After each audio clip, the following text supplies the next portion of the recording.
स्वामिनी स्वामिनी भाऊ भाऊ मित्रो, आपल्याकडे हे स्वामिनी लहान बाळ आहे. 12-13 वर्षात असला 12-13 वर्ष बाळ आपल्या आज कुर्ता असं म्हणत असं मध्ये दाखल आहे. तर ही कंटिन्यू तोंडाला मारून घेते. गतिमंद आहे, मतिमंद आहे, एवढं कळत नाही आहे. मला वाटतं फक्त 5% काय तर तिला कळतं. फक्त आपण बोललेलं कळत नाही तिला. फक्त ती संग खेळलं तर फक्त ती आनंदात उत्साहात जात होती. बघा भाऊ भाऊ अशा प्रकारे सहभागी होती. बघ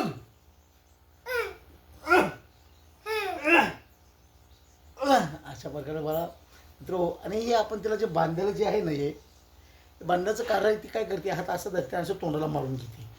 ते मग हिला हात नखा असल्यामुळं जखम होऊ नये, चेहऱ्याला काय होऊ नये म्हणून आपण तिला कमरेचा बेल्ट जो असतो ना तो बांधतो आपण तिला. भाऊ तो बांधतो आपण आणि या जागेवरती आपण तिचं अशा प्रकारे आपण देखभाल करतो.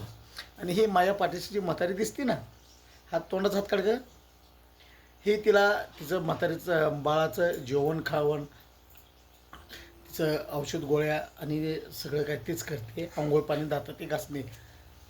आणि ही दुसरी मागं माझ्या म्हातारीची दिसते ना तुम्हाला, ही स्वामिनीचं डायपर बदलणे, तिला आंघोळ घालणे हे ती काम करते. तिला चहा पाजणे, जेवण चारणे ते काम करते मित्र. तर आपल्या आज कुर्दाश्रम अनाथ आश्रममध्ये आपण अशा प्रकारे बेवारस अनाथ आजी आजोबांसह, आता हे आपल्याकडे पहिलीच लहान बाळ आलेलं आहे. आपण खरं तर लहान बाळाला आपण घेत नाही आहे, परंतु ज्यांच्यामार्फत हे आलेले त्यांनी केलेल्या जास्त विनंतीमुळं आपण त्यांना स्वीकारलेलं आहे मित्र. आपण लवकरच तिचं देखील तिच्या कुटुंबामध्ये पण रोशन करणार आहोत मित्र. धन्यवाद. जय भीम.